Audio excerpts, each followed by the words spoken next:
Assalamu alaikum students, how are you all? I hope you all are fine and safe at your homes. Students, I've just seen your work. You guys are really doing amazing. Keep it up. Students, as you know that in the last lecture we have finished our chapter number 14 from the history. Now we will start the next chapter from the geography section. We will start chapter number 1 from geography section, which is geography of the Muslim world. Okay, let's begin reading. Chapter number 1, Geography of the Muslim World. The Muslim World. Islam is the second largest religion and the fastest growing one in the world. As we all know that Islam's second largest religion और first पे कौन सा religion आता है हमारा Christianity. Number 1 religion हमारा first पे आता है क्रिश्चियनिटी, जिसकी सबसे ज़्यादा पॉपुलेशन है, सबसे ज़्यादा लोग क्रिश्चियंस हैं. देन उसके बाद हमारा आता है इस्लाम. इस्लाम सेकेंड लार्जेस्ट रिलीजन और फास्टेस्ट ग्रोइंग वन, मतलब पूरी दुनिया में बहुत तेज़ी से फैल रहा है. The graph below shows the estimated number of followers of the following main religions in the world. ये आप देख सकते हैं यहाँ पे इन्होंने ग्राफ दिया हुआ है, उसमें इन्होंने डिफरेंट रिलीजन्स मेंशन किए हैं, मेन रिलीजन्स, और उनकी परसेंटेज बताई हुई है कि किस रिलीजन के कितने परसेंट लोग हैं overall all over the world. सबसे पहले उन्होंने बुद्धिस्ट की बात की हुई, 6% लोग बुद्धिस्ट हैं ऑल ओवर द वर्ल्ड. हिंदुओं की तादाद कितनी है? 14%. मुस्लिम्स की 21% और क्रिश्चियनिटी है 33% और अदर्स 26%. अदर्स मतलब बाकी डिफरेंट रिलीजन्स मिला के बनते हैं 26. सबसे ज़्यादा फॉलोअर्स किसके हैं? क्रिश्चियनिटी. क्रिश्चियन लोग सबसे ज़्यादा 33% है. उसके बाद इस्लाम के फॉलोअर्स की तादाद है 21%. मतलब ऑल ओवर द वर्ल्ड 21% लोग मुस्लिम्स हैं हमारे. For this book, we will take the Muslim world to mean those countries whose governments have declared that they are Islamic states, for example, Iran, Saudi Arabia, and those countries where the majority of population is Muslim. आपके इस book में मुस्लिम world का जहाँ जहाँ जिक्र किया है उससे मुराद वो कंट्रीज़ हैं जिनकी गवर्नमेंट ने चीज़ डिक्लेयर कर दी है कि वो इस्लामिक स्टेट है. इस्लामिक स्टेट किस तरह से? कि उनकी मेजॉरिटी पॉपुलेशन जो है मुस्लिम है. वो कंट्रीज़ जिनकी मेजॉरिटी पॉपुलेशन मुस्लिम्स हैं वो इस्लामिक स्टेट्स हैं और उनकी गवर्नमेंट्स ने बात डिक्लेयर कर दी, इसलिए हम उनको मुस्लिम वर्ल्ड कंसीडर करते हैं. The Muslim world stretches about 15,000 kilometre east to west and 6,000 kilometre north to south. Underline these lines. हमारा मुस्लिम वर्ल्ड मतलब कि इस्लाम कितना फैला हुआ है? अगर हम मशरिक़ से मगरिब मतलब ईस्ट टू वेस्ट की बात करें तो 15,000 किलोमीटर तक फैला हुआ है. और अगर हम शुमाल से जनूब की बात करें यानी कि नॉर्थ से साउथ की बात करें तो 6,000 किलोमीटर तक इस्लाम हमारा फैला हुआ है. मतलब मुस्लिम्स हमारे ऑल ओवर द वर्ल्ड, कोई ऐसी कंट्री नहीं, कोई ऐसी स्टेट नहीं जहाँ में मुस्लिम्स हमारे ना पाए जाते हैं. ये हो सकता है कि मुस्लिम की तादाद कम हो, परसेंटेज कम हो, लेकिन मुस्लिम्स दुनिया के हर कोने में पाए जाते हैं. Inside this vast region, there are bound to be many differences, but the whole area is bound together by faith in Islam, the Prophet, peace be upon him, and the Quran. बज़ाहिर तो मुसलमान है कि इनका अकीदा इस्लाम है, इस्लाम को follow करते हैं, हज़रत मोहम्मद सल्लल्लाहु अलैहि वसल्लम को आखिरी नबी मानते हैं, कुरान की तालीमात पर अमल करते हैं. लेकिन क्या है, उनमें बहुत से डिफरेंसेस हैं. तो मुसलमान जस्ट लाइक हम अपने देख लें, हमने अपने आप को डिफरेंट सेक्टर्स में डिवाइड कर लिया, जस्ट लाइक शिया, सुन्नी, वहाबी हैं. तो हम मुस्लिम ओवरऑल कहीं भी बात हो मुस्लिम कंसीडर किए जाएँ कि हम इस्लाम को फॉलो करते हैं, अकीदा इस्लाम को मानते हैं, हज़रत मोहम्मद सल्लल्लाहु अलैहि वसल्लम को आखिरी नबी मानते हैं, कुरान की तालीमात में अमल करते हैं. लेकिन फिर भी हमें बहुत से डिफरेंसेस हैं, डिफरेंट सेक्टर्स को हम फॉलो करते हैं. इस बिना पर हमारे में डिफरेंसेस आ सकते हैं, लेकिन हैं तो हम मुसलमान इस्लाम के मानने वाले. ओके स्टूडेंट्स, ये नेक्स्ट फिज़िकल फीचर्स. इस टॉपिक में बेसिकली हम नेक्स्ट पेज पे कुछ मैप्स बताए गए हैं, उनके बारे में पढ़ेंगे. इसमें हम कुछ मैप्स के बारे में डिटेल बताई हुई है, तो हम उन मैप से ही पढ़ते हैं. Students, as you can see that on the page number 2, there are two maps given. First one is political map showing the Muslim world and the second one is map showing physical features of the Muslim world. मतलब दो तरह के maps, एक political map और एक physical map. So students, do you know what is political map and what is physical map? Do you know what is the difference between these maps? Okay, let me explain what these maps are. Okay students, here I have pretend the difference between these two maps, political map and the second one is physical map. Okay, what is political map? The map which shows towns, cities and borders between countries. ऐसा map जो represent कर रहा है different towns को, cities को या countries को, वो कहलाता है हमारा पॉलिटिकल मैप. क्या कहलाता है? Political map. ऐसा मैप जो टाउन, सिटीज़ या कंट्रीज़ के दरमियान बॉर्डर्स को रिप्रेजेंट कर रहा हो, पॉलिटिकल मैप कहलाता है और उसको एडमिनिस्ट्रेटिव मैप भी कहा जाता है. Okay, the next one is physical map. Okay students, physical map basically shows the physical features of an area, just like it shows hills, mountains, rivers, valleys and other landforms. Physical map basically होता है कि ऐसा map जो किसी भी area के, किसी country के या ऑल ओवर द वर्ल्ड या मुस्लिम वर्ल्ड किसी भी जगह के फिजिकल फीचर्स को रिप्रेजेंट करे. फिजिकल फीचर्स क्या होते हैं? जस्ट लाइक हमारे hills, mountains, reverse, valleys etcetera, इस तरह की चीज़ों को रिप्रेजेंट करे, वो हमारा कहलाता है फिजिकल मैप. ऐसा मैप जो हमारे किसी भी एरिया के फिजिकल फीचर्स को रिप्रेजेंट करे, फिजिकल मैप कहलाता है, just like hills, mountains, reverse, valleys etcetera. Students basically आप फिजिकल मैप में देखेंगे डिफरेंट कलर से उन्होंने शो किया हुआ है, कलर से डिफरेंट एरियाज़ को. Just like green colour represent करे लो लाइंग एरियाज़, जो एरियाज़ बिल्कुल नीचे है, मतलब जैसे लेवल पे है, बहुत हाइट पे नहीं है, लेवल पे है, वो हमारे कहलाएंगे लो लाइंग एरियाज़ और ग्रीन कलर उन एरियाज़ को रिप्रेजेंट करते हैं. सेकेंडली ऑरेंज कलर किसको रिप्रेजेंट करता है? वो एरियाज जो बहुत ज़्यादा हाइटेड हैं, बहुत हाइट पे हैं, उसको ऑरेंज कलर रिप्रेजेंट करता है. सो होपफुली इन दोनों मैप्स का डिफरेंस आपको क्लियर हो गया होगा. Okay, let's explain the map. Okay students, political map showing the Muslim world.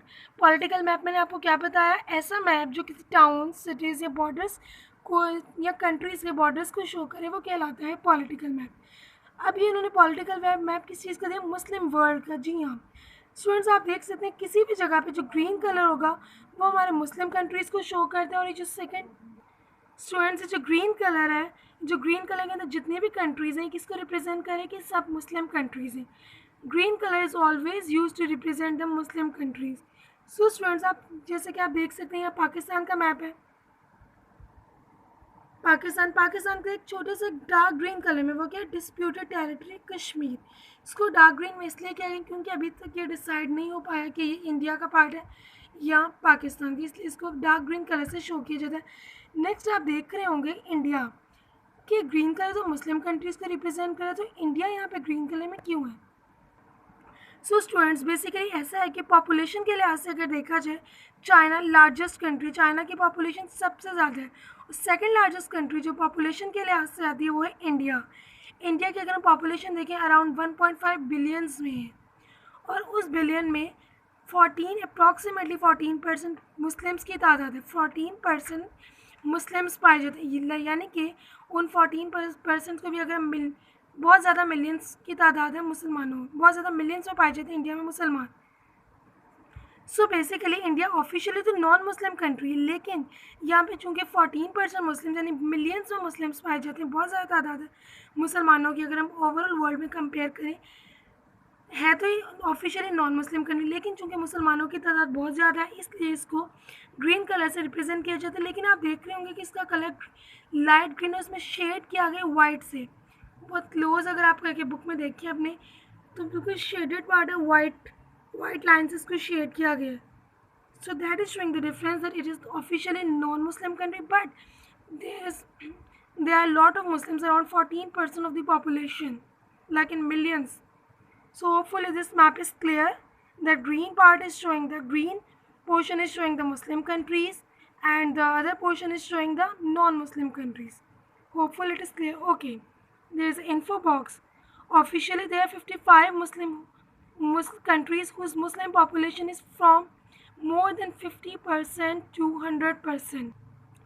अगर हम ऑफिशियली देखें तो दुनिया में 55 कंट्रीज़ ऐसी हैं जिनकी मुस्लिम पॉपुलेशन 50% से 100% के दरमियान है.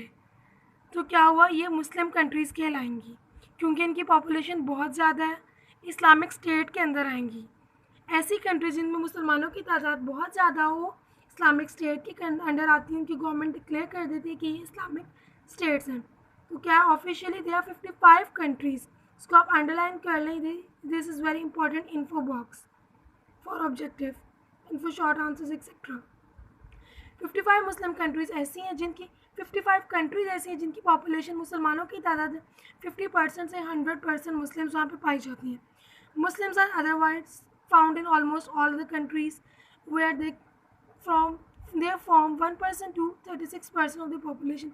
ओवरऑल देखा जाए तो मुस्लिम दुनिया के हर कोने में पाए जाते हैं, कोई ऐसा मुल्क नहीं जहाँ मुसलमान ना पाए जाएँ, लेकिन 55 ऐसी कंट्रीज़ हैं जहाँ पे 50% से 100% के दरमियान मुसलमानों की पॉपुलेशन है। जहाँ पे मुसलमानों की तादाद कम है, वहाँ इस तरह से उनकी परसेंटेज है 1% से 36% के दरमियान। Hopeful it is clear. Now comes to the next map. Okay, our next map is map showing the physical features of the Muslim world. अच्छा जी, फिजिकल फीचर्स के बारे में मैंने आपको क्या बताया? फिजिकल फीचर्स बेसिकली किसी भी कंट्री के हिल्स, माउंटेन्स, रिवर्स, वैलीज़, ये सब चीज़ें फ़िज़िकल फ़ीचर्स के अंडर आ जाती हैं। अब इन्होंने मुस्लिम वर्ल्ड मतलब मुस्लिम कंट्रीज़ इस मैप में है, ओवरऑल मुस्लिम वर्ल्ड का मैप है ये, और इसमें फ़िज़िकल फ़ीचर्स को इन्होंने हाईलाइट किया है। और साथ पे आप देख रहे होंगे की है मतलब लैंड हाइट। स्टूडेंट बेसिकली जैसे कि मैंने आपको बताया कि ग्रीन कलर लो लैंड एरियाज़ को रिप्रेजेंट करता है मैप में, और ऑरेंज कलर हायर एरियाज़ मतलब जिनकी हाइट ज़्यादा है उनको रिप्रेजेंट करता है। अभी देखें लास्ट में आप देख रहे हैं लैंड बिलो सी लेवल, जो ज़मीन मतलब सी लेवल से भी नीचे है वो उसको ब्राउन से रिप्रेजेंट किया हुआ है, और सी लेवल पे जो आती है वो थोड़ी सी ग्रीन है, लाइट ग्रीन कह लें, और उससे भी थोड़ा लाइट कलर कर लें, उससे वो 200 मीटर्स की हाइट पे चल जाएगी, और उससे भी थोड़ा लाइट हो जाए तो 500 मीटर्स की हाइट पे कंट्रीज रिप्रेजेंट करती है। ऑरेंज कलर मतलब कि ऑरेंज कलर रिप्रेजेंट करता है 1000 मीटर हाइट एरियाज़ को, जो 1000 मीटर्स की बुलंदी पे हैं। इसी तरह डार्क ऑरेंज जो पर्पल कलर रिप्रेजेंट कर रहा है बहुत हाइटेड एरियाज़ को, जिनकी बुलंदी 5000 मीटर्स तक है। जस्ट लाइक आप इस मैप में देख रहे होंगे कि ये पर्पल एरियाज़ किस चीज़ को रिप्रेजेंट करें कि यहाँ जस्ट लाइक आप ये पर्पल एरिया को देखिए, कुनलुन, शान एंड प्लेट्यू ऑफ तिब्बत, ये इन चीज़ों को हाईलाइट करें कि यहाँ की बुलंदी कितनी है, अराउंड 5000 मीटर्स हाइट पे हैं ये एरियाज़, ठीक है। और ये चाइना के अराउंड आते हैं, और साथ ही आप देख रहे होंगे कि यहाँ पे इंडस आपको अरेबियन सी के बिल्कुल ऊपर आप देखें यहाँ पे आपको इंडस, ये पाकिस्तान का मैप शो हो रहा है क्योंकि अरेबियन सी पाकिस्तान के साउथ में है, तो इंडस रिवर पाकिस्तान को रिप्रेजेंट कर रहा है क्योंकि पाकिस्तान में इंडस रिवर बहुत फेमस है। बेसिकली जैसा कि फ़िज़िकल मैप की खसूसियत ये है कि किस चीज़ों को हाईलाइट करता है, rivers, valleys, lakes and other land forms या माउंटेन्स वगैरह एक्सेट्रा। तो पाकिस्तान में इंडस रिवर को हाईलाइट कर रहा है। इसी तरह अरेबियन सी, या आप लेफ़्ट साइड पे देखेंगे सहारा डेजर्ट है। इस तरह ये मैप डिफरेंट फीचर्स को हाईलाइट कर रहा है, फ़िज़िकल फीचर्स को। स्टूडेंट्स इसी तरह आप अगर नेट पे इंटरनेट पे सर्च करें physical features of the Pakistan, तो आपको पाकिस्तान के सारे important areas just like rivers, valleys, mountains, सारे इस तरह के फीचर्स पता चल जाएंगे। So it will be easy for you to understand.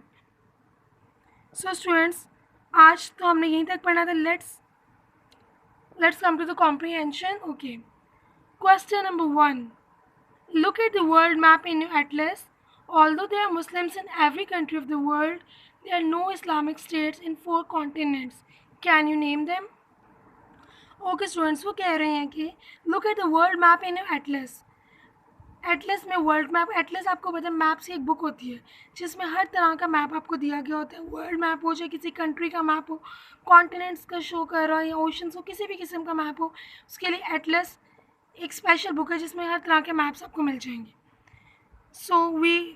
So due to the current circumstances, we don't have atlas right now. Skip this part. Although there are Muslims in every country of the world, there are no Islamic states in 4 continents. वो कह रहे हैं कि दुनिया के हर कोने में मुसलमान पाए जाते हैं, लेकिन ऐसे 4 कॉन्टिनेंट्स हैं जहाँ पे कोई भी इस्लामिक स्टेट नहीं है। Can you name them? क्या आप उन कॉन्टिनेंट्स के नाम बता सकते हैं जहाँ पे कोई इस्लामिक स्टेट नहीं है? Students, as we all know that there are 7 continents in the world. 7 continents में Asia, Australia, Africa, North America, South America, Antarctica and Europe. So students basically as we all know that we are in the Asian continent. हम Asia में, हमारा continent कौन सा? Asia, ठीक है। Asia में मुसलमानों की आबादी पाई जाती है, तो एशिया तो हो नहीं सकता। और अफ्रीका। बेसिकली एशिया और अफ्रीका दो वो कॉन्टिनेंट्स हैं जो जहाँ पे बहुत ज़्यादा इस्लामिक स्टेट्स हैं और इस्लामिक लॉज को फॉलो किया जाता है। सो ये कॉन्टिनेंट्स हो नहीं सकते क्योंकि यहाँ पे बहुत ज़्यादा इस्लामिक स्टेट्स हैं। और यूरोप, यूरोप यूरोप बेसिकली यहाँ पे कोई सिर्फ एक छोटी सी एक इस्लामिक स्टेट है अल्बानिया के नाम से। सिर्फ एक इस्लामिक स्टेट है यूरोप में और कोई भी इस्लामिक स्टेट नहीं है। सो यूरोप भी नहीं हो सकते। उसके अलावा हमारे कौन से कॉन्टिनेंट्स बच जाते हैं? जी हाँ, north America, South America, Australia and Antarctica. ये वो इस्लामिक स्टेट्स हैं, ये वो 4 कॉन्टिनेंट्स हैं जहाँ पे इस्लामिक स्टेट्स नहीं हैं। सो हम किस तरह से लिखेंगे? The Islamic states, the continents in which there is no Islamic states are North America, South America, Australia and Antarctica. So basically students, this is your homework. So students, your diary is you have to do question number 1 at home and also learn it. We have already discussed in the class. So students, hopefully it was very easy for you. It is really very easy chapter. We are almost done with more than half chapter. So well students, that's all about today's lecture. Hopefully you will easily understand it. So you see you in the next class. Till then, take care. Allah Hafiz.